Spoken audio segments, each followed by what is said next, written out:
We talk a lot of MMA, we talk a lot of boxing, bare knuckle boxing, but you guys also know that pro wrestling is essential to me, a huge part of my life. Most of the time, most months, I'm able to get there and be live and local. Duke City Championship Wrestling, NWA New Mexico. Yes, it's that time of the month again. We're going to be stepping into the ring. Get it, got it, Bueno. This Saturday, NWA New Mexico is back at the El Rey Theater. And joining us tonight just isn't any guest. We had to go all out for this interview. We had to go to the top of the promotion. We've had Freddie Fame on. We've had the guys that sit behind the desk, but we had to get into the ring and get one of the champions, not just one of the champions, but the Polynesian Prince, the Samoan Nightmare, the leader of For Sale, the Duke City heavyweight champion is with us. Saleh Taylor, how you doing tonight? What's happening? What's good? How you doing? How you feeling? Man, I am honored to be in your presence, sir. You're welcome. It's good. It's good. That's good. Yes, it is. It is very good to get to talk to you. I've wanted to do this for a long time. For people that don't know, you're not just a professional wrestler, but you are a full encompassing entertainer. It's one of those things where I just weaponize my ADD and just see what can get me paid that week. And it's one of those things. Overall, this is me being me right now. I'm a storyteller. That's who I am. That's what I do. So whether I'm acting, doing stunts on the stage with my band, whatever's needed, even working backstage stuff, behind the camera stuff, even as an assistant, I'll be the guy eating coffee. I don't care. I just want to help either tell a story or we're telling mine. As a child, what was that first entertainment direction that really grabbed you? Was it music? Was it wrestling? What was it that you first indulged in? It was all of the above, actually. It's in the family, as you know. But it started with church. Actually, that was one of the things that helped encompass like all of our gifts. So my mother and father ran the praise and worship team for the churches we grew up in, and the music was always a constant in there. But at the same time, wrestling was a constant. It's always been there. My We would take part in church plays and all that stuff. So having built a foundation of acting and stuff. And there are times when the plays got physical, and we learned how to work safe from there. So a little bit of everything has been constant, constant theme throughout my life. I'm almost thinking that it'd be hard in your family, but were you always an outgoing entertainer, or is that just every child in the family? Ooh. One of the coolest things about my branch of the family is that for the majority of us, you could either play music or you can sing. And I'm grateful and blessed that I'm one of the ones that can do both. I'm not even the best musician in my family. I'm not even the best actor in my family. Honestly, I'm not even the best professional wrestler in my family. It goes deep. It goes deep, and it's still astounding that I'm the first one in my family that's an NWA champ. That don't feel right. That don't feel right. It's truly something remarkable and in a tribute to the constant work that you have put in. When we talk about growing up and growing up around your family, where did you grow up exactly? I was raised in Seattle, and then Oahu, Hawaii. My prayers to all my people out there. Those floods, the weather's getting heavy out there, man. Just helping everyone just staying safe out there. And then the Bay Area of Cali, where we spent a good portion of there. It's crazy though, because I think I was it next year will be my 20th year in New Mexico. So now I think I'm a New Mexican. I got to say that. I think I spent the majority of my adult life in and out of New Mexico. Um, Even though I went back to LA for a bit, I still had my place here. like, like let me just like once again, this is me being me. There's something beautiful and special about New Mexico in general that helps young artists have the space, have the opportunities to grow in craft, grow in the craft creatively. I became a professional actor in New Mexico. I became a professional wrestler in New Mexico. I became a professional musician in New Mexico. I've the wonderful beautiful opportunities that have come to me as it come to me through New Mexico. I am forever grateful for this place. There's something fertile about it. And honestly, me being me, I'm honored to represent NWA New Mexico because, you know, it's it's a heavy thing to carry, but man, I love it and I'm grateful for it. Well, you probably bring me up to a great segue right there. New Mexico. A lot of people end up out here for various reasons, but Hawaii, San Francisco, Seattle, those are some options. And then you talk about 20 years setting up home base in Borque in Albuquerque in New Mexico. What was it that led you here and has made this feel like home? I lost the bet. It's just here to, just here to do my time. No, I started out in state, so I went down to cruises first. Opportunity came out there, then another opportunity came up to go to school at UNM, and then from there on, I broke into the film industry from when I came up here to Albuquerque. But that's where things just started moving into the weird, weird journey, man. Like from working as an assistant behind the camera to having actors prefer me to work as an assistant. So they will take me to a few other places. I've been grateful to work in Tennessee, Ohio, and LA and New York, where people have just been taking me around and then having opportunities to get in front of the camera professionally. And here, LA, uh, Portland. I have a project. There's a project with me in. I'm in a couple episodes of an upcoming show that will be coming out later this year. I'm really grateful. It's actually my first guest star role. So, man, uh, New Mexico has been a beautiful thing. But I started out with school. Came out here for school, and I came out here to just, you know, it was just one of those things. I was just doing as I was told. You know, You're at school, and as you're going through a college program, what was your major? I started out with music at state, and as I was working there, they transitioned it into music business, which left a bad taste in my mouth. As I was finishing up my associates at Doña Ana Community College, I was starting my music. I was like, this ain't the move for me.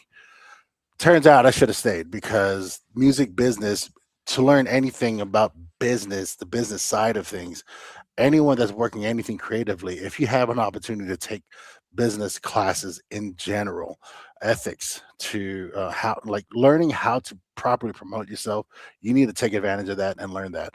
But after that, then I came up to UNM where I got accepted to the law program, and I was working on international law. And then I realized I'm done with dealing with these fake actors. I'm gonna just deal with some real actors.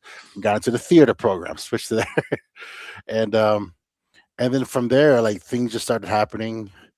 I started working in the film full time because I had to pay out of pocket.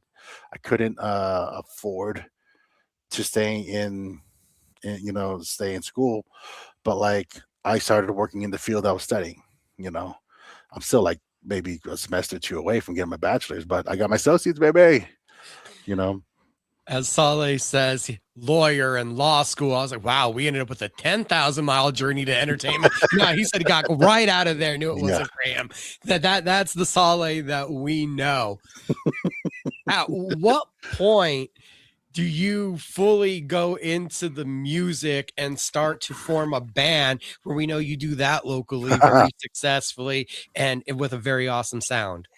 the It's funny. So, m- music in general has been a constant in my life, and it always will be. So, when I was working at one of the restaurants out here.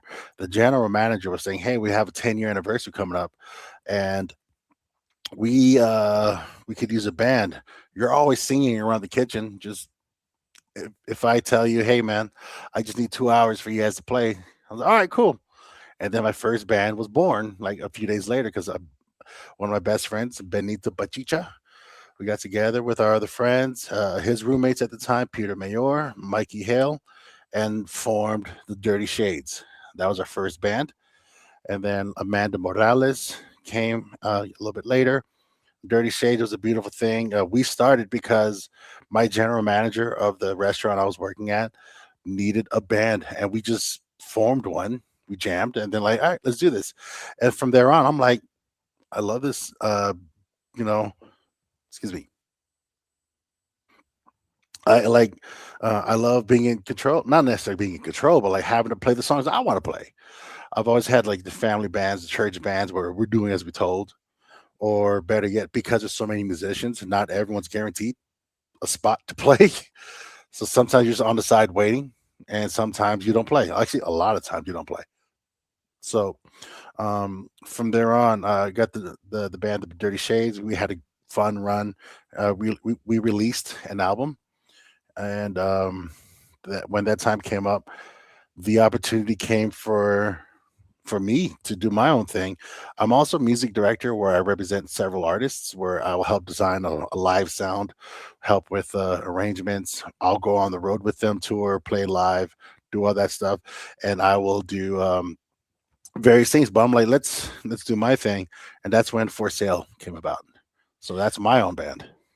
You are so incredibly nice and helpful to everybody, so joyful and given. I think it's very appropriate then that you have to get all that evil out once a month for us at Duke City Championship Wrestling. It's a good purge. I'm really grateful for it. And let's talk about For Sale a little bit. Let's talk about the dude, the Polynesian Prince, the Samoan Nightmare, the Minister of Defense, the For Sale himself. That Solly Taylor. He is a version of me that loves to get the frustrations out, but more importantly, he is the version of me that likes to tell the aggressive stories, like tell the stories with my body. Um, I love where he's been going. Yeah, we're shooting a bit right now, behind the curtain a bit, but he's the version of me that I would like to use sometimes in certain settings when I'm dealing with people. Um, but I don't want to deal with a lot of paperwork, so I let cool heads prevail, and I love de-escalating. I love the art of verbal judo. But Saleh, the other Saleh, he don't know. He just he just throws. You and Ronan, you guys have this Michael Myers esque kind of aura to me where it's like hit these guys, and they're just still kind of walking forward. But much like one of your family members, like a certain Samoan werewolf, you have this next gear that you can change into like a fast burst at a moment, also. It's all about budgeting out your energy and knowing how to, like in short, when you're putting on a show and the type of matches that I like to have out, even when I'm a musician, when I'm working on live with the band, dynamics. It's all about dynamics, and you gotta pick and choose. You can't keep in the fourth gear the whole time. The whole time. You got to work people up, slow down. You got to work people up, slow down. Let's go big down. Let's go home. You know, I love shows, live shows with the band where you can't keep it constantly up because you only have so much energy, even as a band. But more importantly, you have the people out there. They're comprehending so much, so much that you're giving them. You can't you can't keep it on too much. The It's all about the fourth gear, but it's all about knowing when, but more importantly, knowing how to tell appropriate story. You have had the microphone in your hand for a long time, singing, and then we started to get to know you first as a voice of Duke City Championship Wrestling. Wrestling has run deep in your lineage. Was it always a plan to get physical in this sport, or did you start out just there at the desk without the intention of getting in the ring? Well, funny thing, I did things back in the day, like over about 20 years ago, where I did some run-ins for my one of my uncles and a few of my cousins, and we should not have been doing that. It was way too young, but we had I started doing stuff, and but I kept up with martial arts throughout my life, whether American boxing, kickboxing, Muay Thai, to uh, old style, like hard style Japanese jujitsu. Um, you know, I've always kept up with things like that to help me keep in the physical. It's one of those things where I kind of need to feel pain because the weird way of saying this, I have so many injuries where I'm always in pain, but I'd rather introduce pain that I know where it came from, if that makes sense. A bit. You'd rather So, know why you're hurting than just yeah, wake up in the morning and what did I do last night? I went to sleep early and why am I so sore? yeah. So it's one of those things where like life is pain. So I'd rather know why.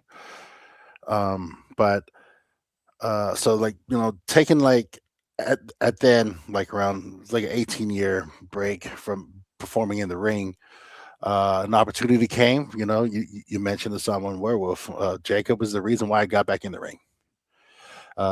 We were very fortunate that we were his very final indie booking before he signed to the big show, and he had offers.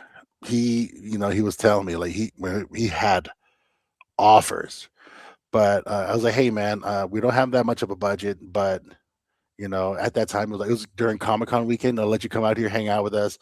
It's just gonna be fun. And he goes, you know what? If I'm taking a pay cut, I have a few things I want. I'm not gonna stay in a hotel. I was like, it's lonely on the road. I'm like, oh, of course, you're gonna stay with me, cool.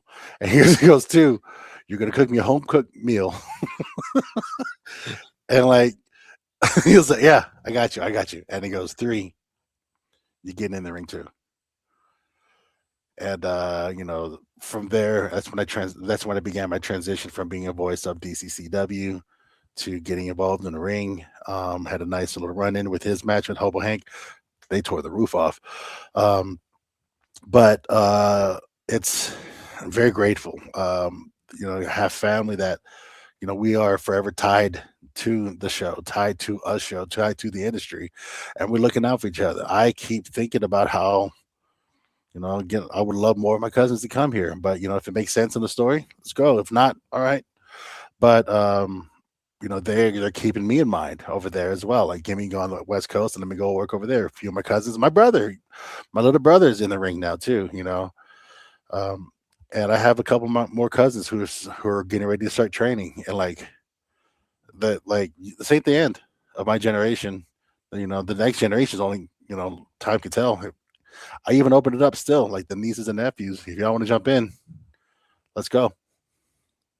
From that time away to the reintroduction with broadcasting to we know how, and I've been around Jacob, so I know how persuasive he can be. The guy can talk, guys. You don't even understand a WWE. Have a one-on-one with the man. He is so persuasive. He is so personable, but he pulls you into this, and within a short time, you're the champion. Yeah, that still that still surprises me. Um, but I hope you know. I know that there are those who disagree with me being champ. I know that there are those who don't care. I know that there are those who are for it, but just know this: I carry it, and I feel the weight of it, and I am honored to have this opportunity to serve the show. Man, you are absolutely awesome as a despicable character. I mean, you're so Thank you, warm and happy now, thank but you. but the cold 1,000 mile stare of hatred. I was just watching a promo where you're calling out Two Scoops. If you guys go back just to the not last week's, but the week before that's Duke City Championship Wrestling up on YouTube.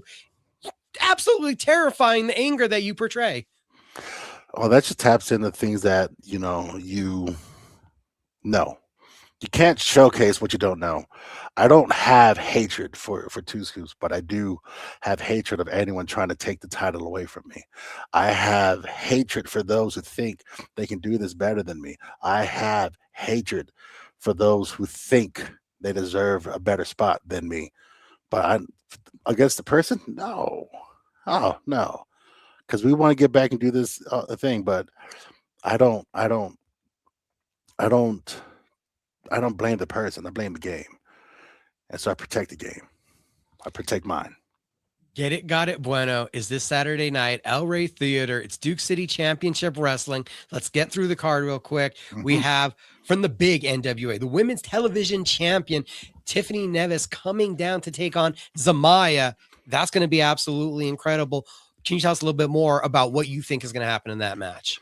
Zamaya, speaking of another gear, Zamaya always finds something deep that she cannot show in the first place, that she cannot give you a chance to get there because sometimes it takes a certain kind of pain threshold for her to cross, and then she digs deep and she gives you the pain that you've been giving her, and she makes you regret. Zamaya is a physical specimen that cannot, that probably doesn't know the word pain threshold, actually, probably doesn't understand the word I quit. Zamaya is insane, but Tiffany Nevis, who's been to the top, getting everywhere, who's still doing it, who knows how, who still can run it with anyone, uh, at any time, anywhere. Nevis is going to come in. They're both. It's two Titanics on the way towards each other with an iceberg in the middle. The iceberg is the championships actually, and we're going to see which way leans, which way may go, which way may go down. But I know that to the last second, people won't be sitting all the way down. I'd rather bump into Saleh's shoulder backstage than Zamaya's. She is absolutely terrifying. She has a thing that a lot of people can't teach, and she has it.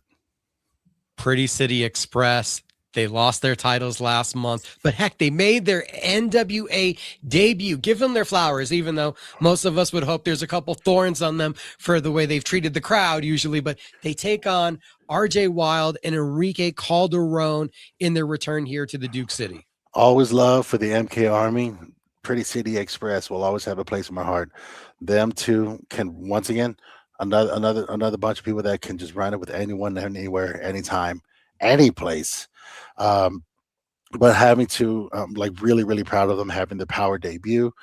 And actually, they are in the Crockett Cup.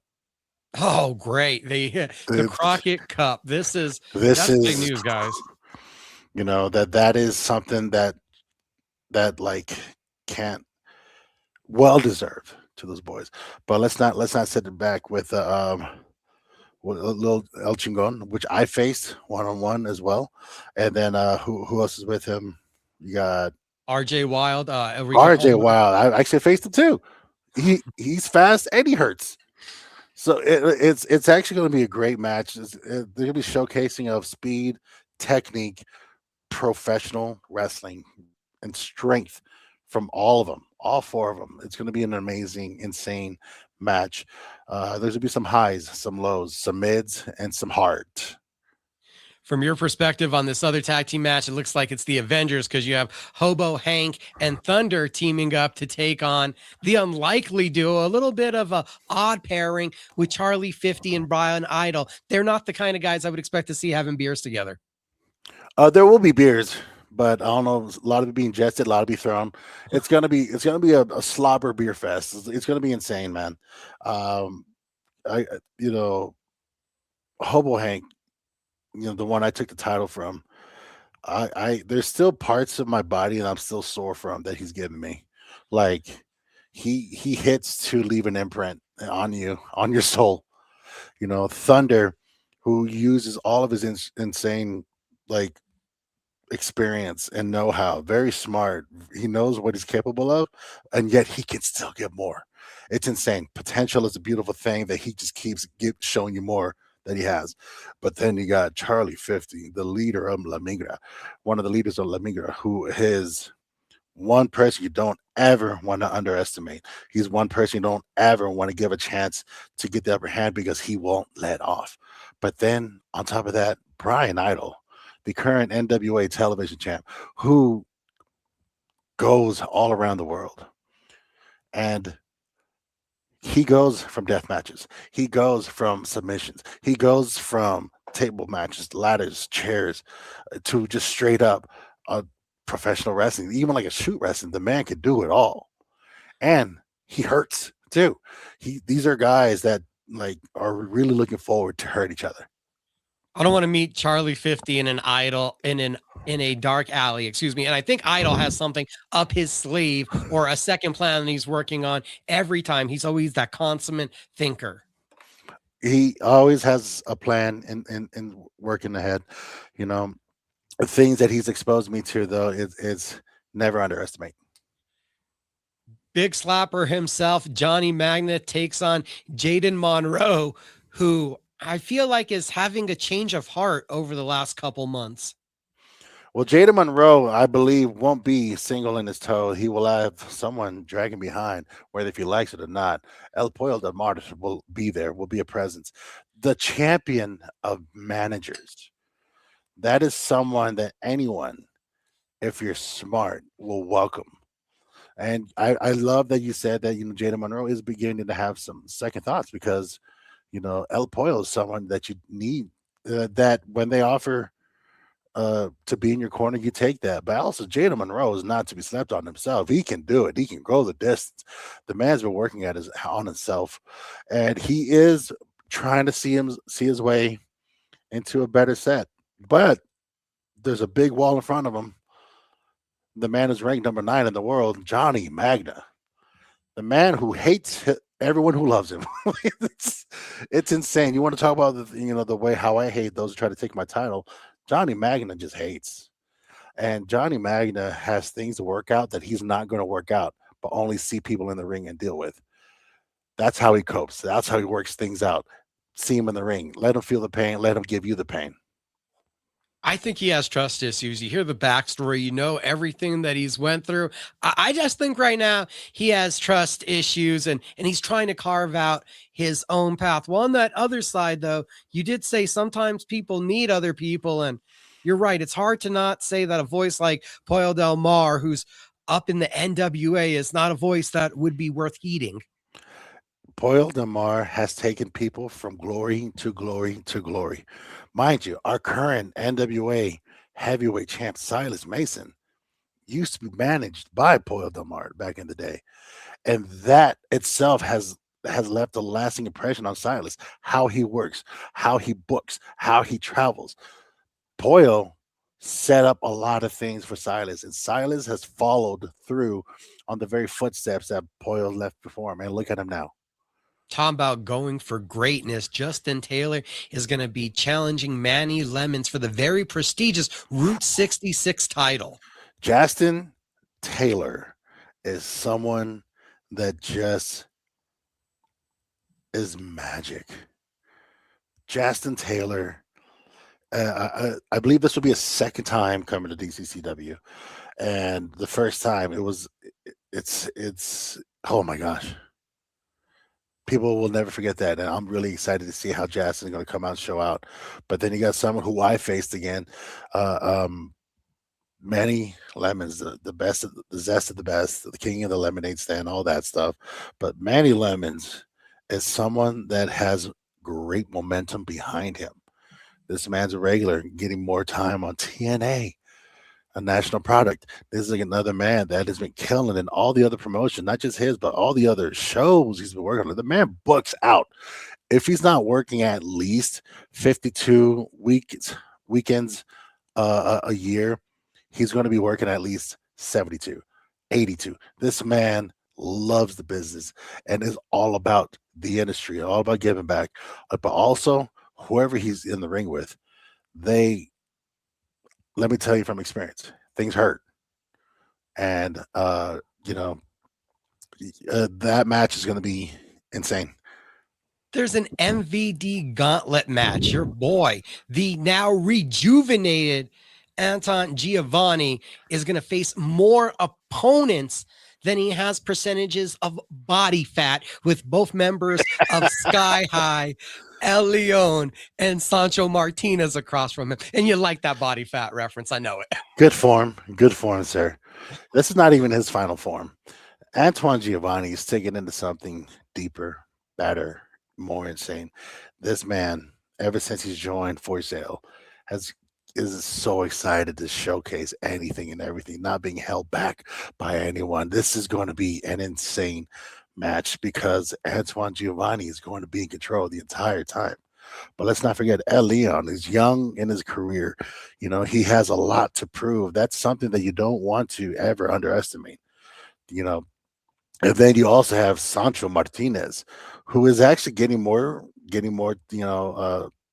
mileage under his tires.